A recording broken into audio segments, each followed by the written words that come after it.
In today's Ultimate Preview, we're going to be going through all the key data you need to get the best start at Euro Fantasy 2024. Now, before we dive into today's video, I just want to say a massive thank you to you guys for the continued support on this channel. We are on the road to 5,000 subscribers, so if you do enjoy anything that you do see, be sure to like, comment, and subscribe. We're also closing in on 1,000 members in the FPL Tom Super League, so there will be a link to go and join that in the description, or you can just use the league code on screen right now and it will get you in that league. Obviously, if you're doing extremely well throughout different points of the game, you will be getting a shout out on here or on Twitter as well. So I think the place we're going to start off with is taking a look at team data. This is all coming from Elvenify. It's predicted data. I've been using it in all my draft videos and quite a few other videos as well on the channel. So again, there will be a link to their website. Go and check it out. There's plenty more stuff that I've not even been able to include in today's video. I just want you to go and check that website out. Like I said, it's a massive tool that I think is going to be super useful for a lot of kind of Euro fantasy managers, especially when you are potentially looking at certain teams to target. Maybe if, like me, you're on about the wildcard and limitless chip in match day 2 and match day 3, I think these tools could be really useful in helping you pick which players to go for from each match day and which teams you should be looking to target. So starting off, we've got the predicted clean sheet data. As you can see, match day 1, Italy leading the way with a 53% probability. And then interestingly, I spotted this in my draft video yesterday, Denmark in second with a 44.4% chance, and for me, I think that's massively going under the radar. I haven't seen any drafts with any Denmark players in there. I'm thinking about potentially dropping one of my Italy defenders and going for Mailer, to be honest, because he is an absolute machine at international level for picking up attacking returns, with a high probability as well of Denmark getting that clean sheet in match day 1.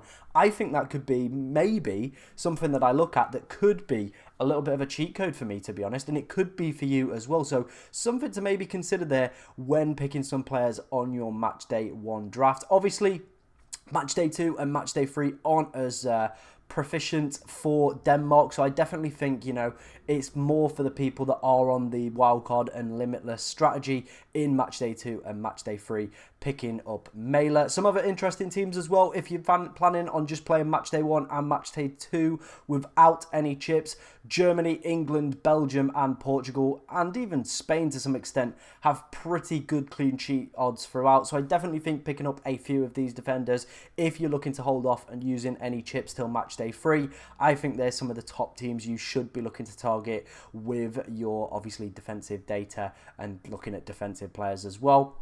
Interestingly, one team that I think picking out for me is going to do quite well in match day 1 and match day 2 for defensive probability. It is Ukraine, and I've gone for Lunin currently in my latest draft in goal. A 35 and a 36% probability of a clean sheet for them in match day 1 and match day 2. Like I've said in previous videos, I don't think it's worth going for any kind of premium goalkeepers. I think as long as you've got 2 4.5 million playing goalkeepers, if you can land lucky on the right 4 million goalkeeper as well, I think you should be sound and set. And with pretty good clean sheet odds for Ukraine in match day 1 and match day 2, I think Lunin could be a very, very smart and easy pickup in that regard. Right, let's move on to attacking data.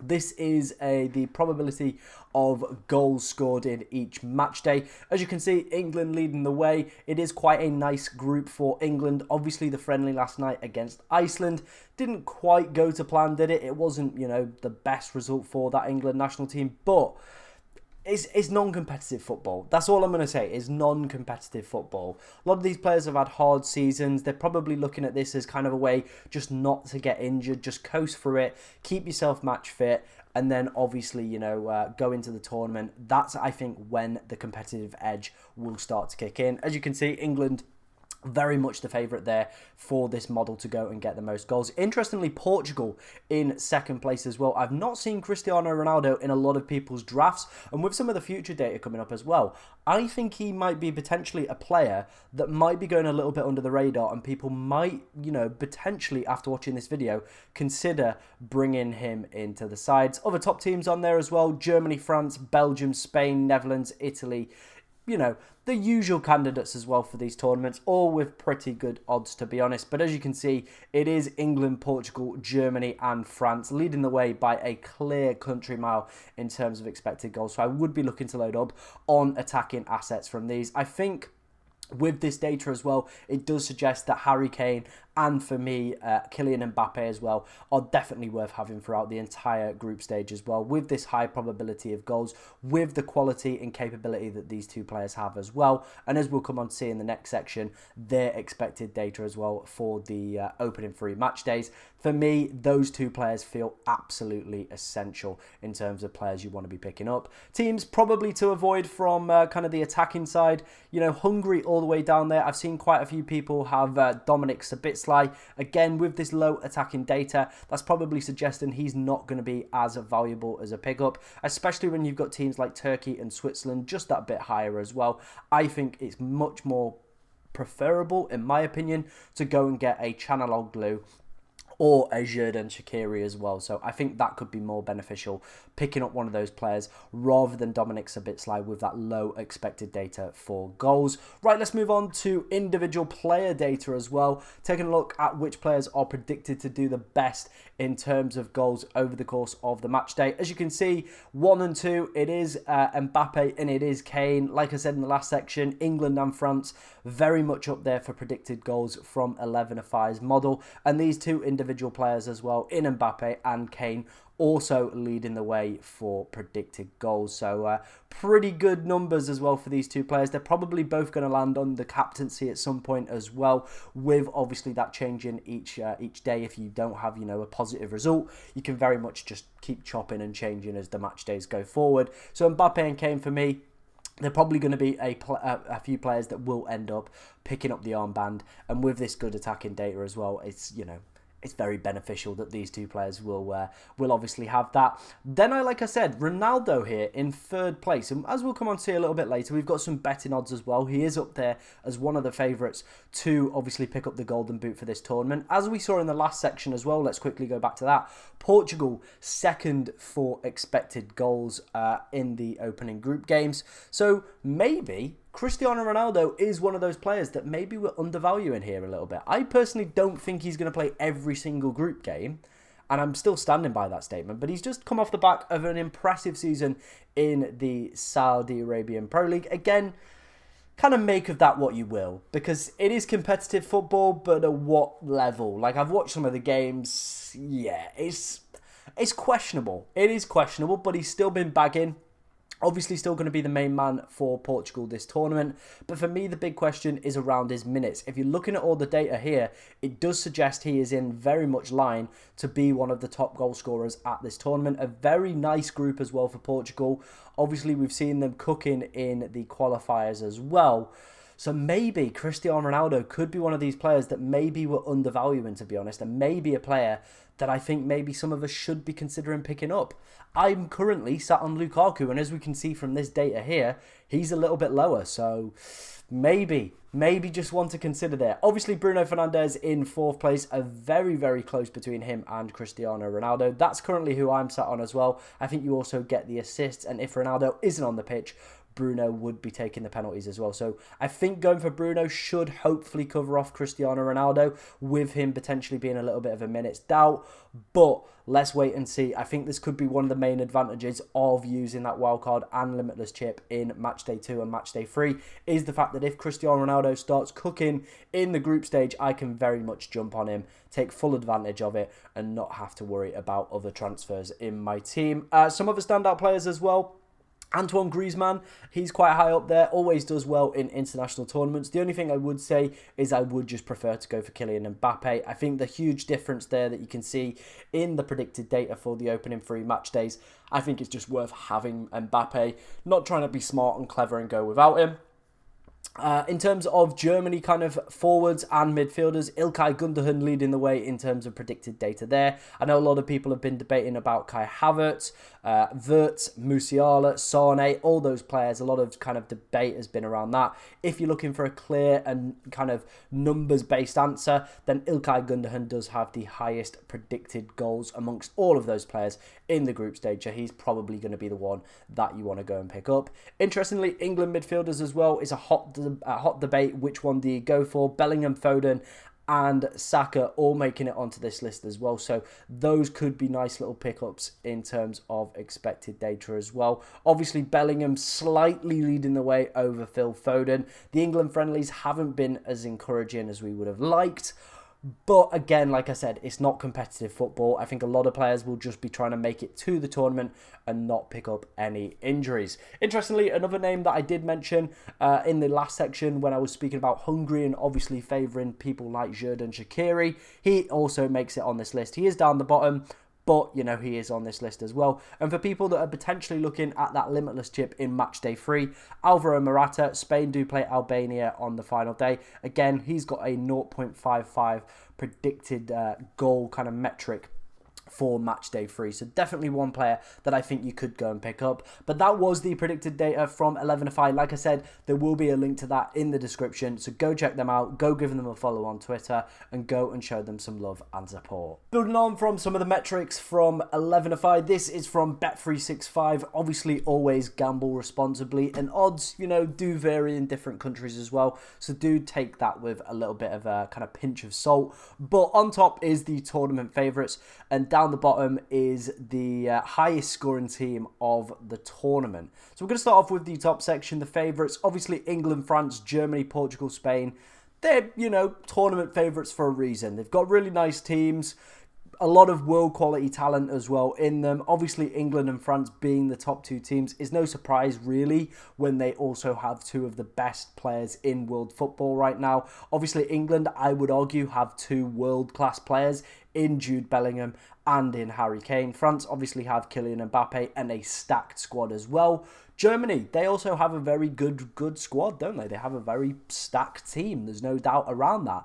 They're also the host, which if you've ever read the book Soccernomics, also has a massive influence on how teams do in tournaments as well when they are the home favourites. We saw that with England in the last Euros, played a lot of games at Wembley and it did come to fruition, reaching the final as well. So, you know, it is a very good barometer when you are the host that you usually do quite well in tournaments if you are obviously a good team and you've not just bribed your way in there like Qatar did for the last World Cup.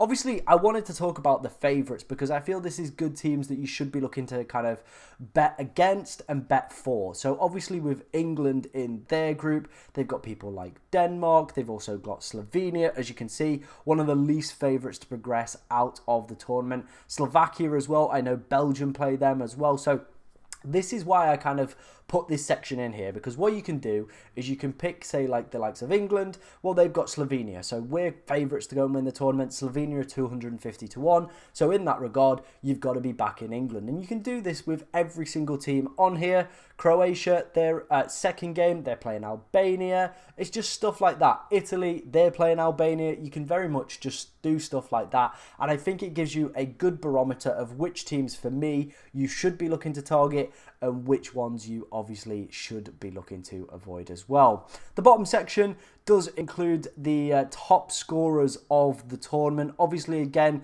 the 3 favourites leading the way. They've all got pretty nice groups as well in terms of fixtures. I think there's some that are quite overpriced here. Belgium have a ridiculously nice group as well.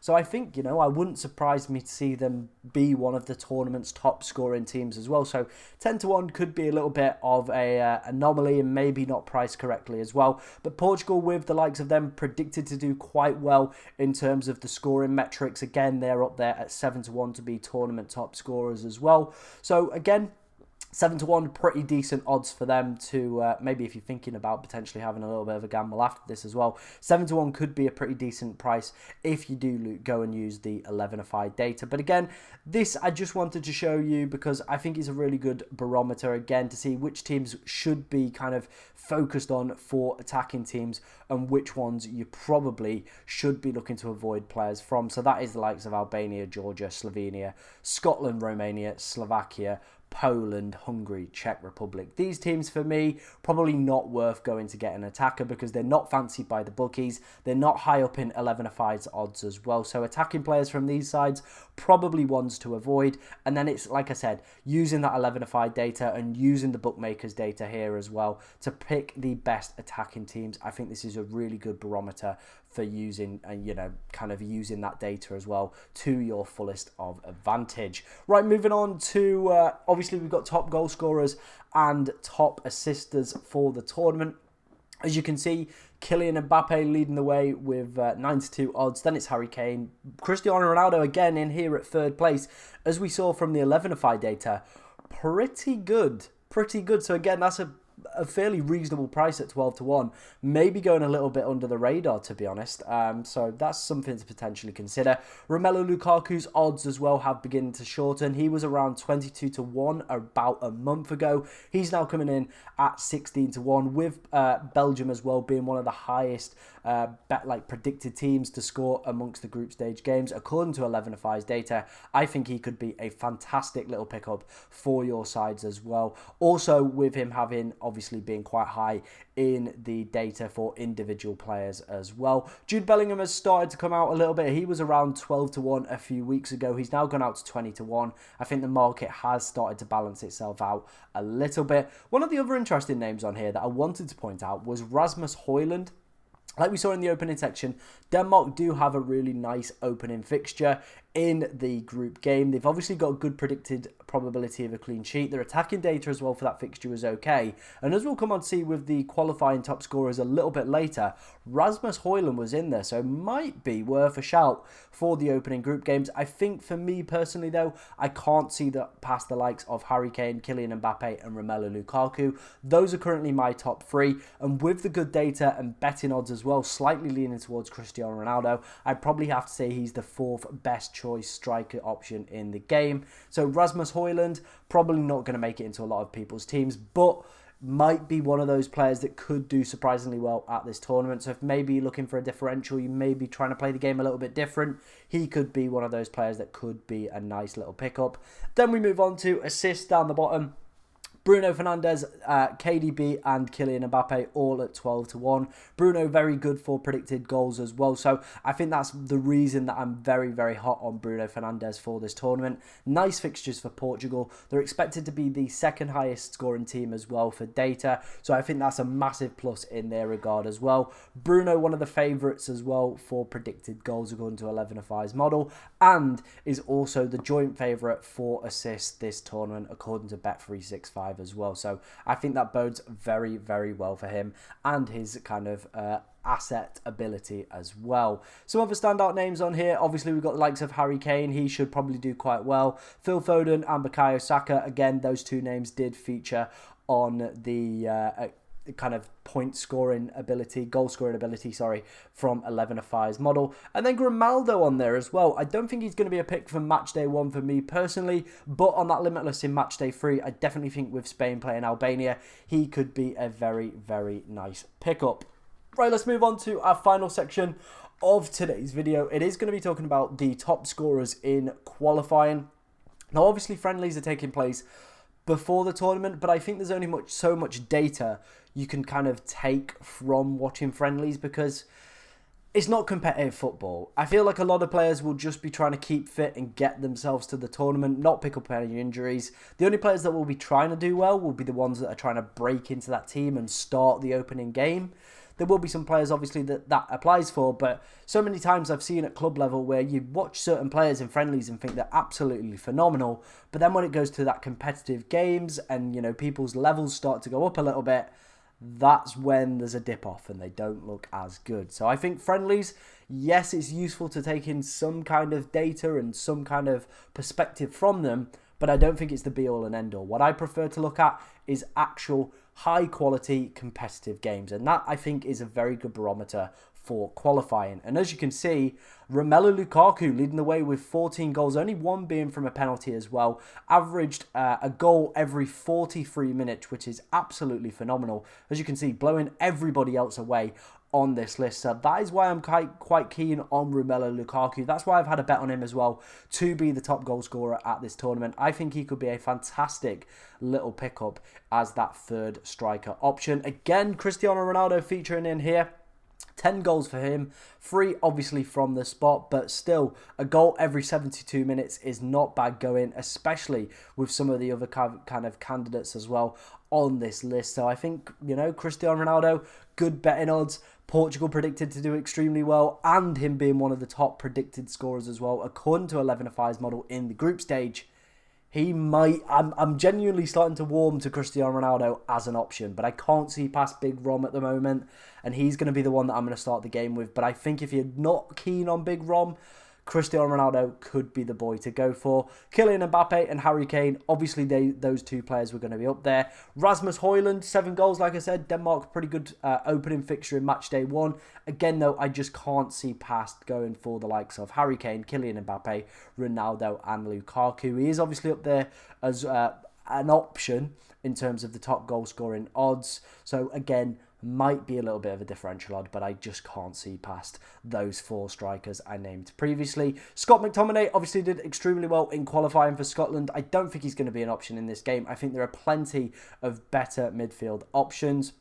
And then Haaland and Adomi, is what it is. And then Bruno Fernandes as well down there as well. So that for me is why I'm a little bit more keen on Bruno Fernandes rather than Cristiano Ronaldo. He did extremely well in terms of goals. As you can see, played every single qualifying game as well. So there's no kind of jeopardy around his minutes. And as we saw with the betting odds as well, is one of the favourites to be the top assister at this tournament. Like I said, guys, we are on that road to 5,000 subscribers. So if you did enjoy today's preview, be sure to like, comment, and subscribe. But thank you very much for watching from me today, ladies and gentlemen, and good luck in match day 1.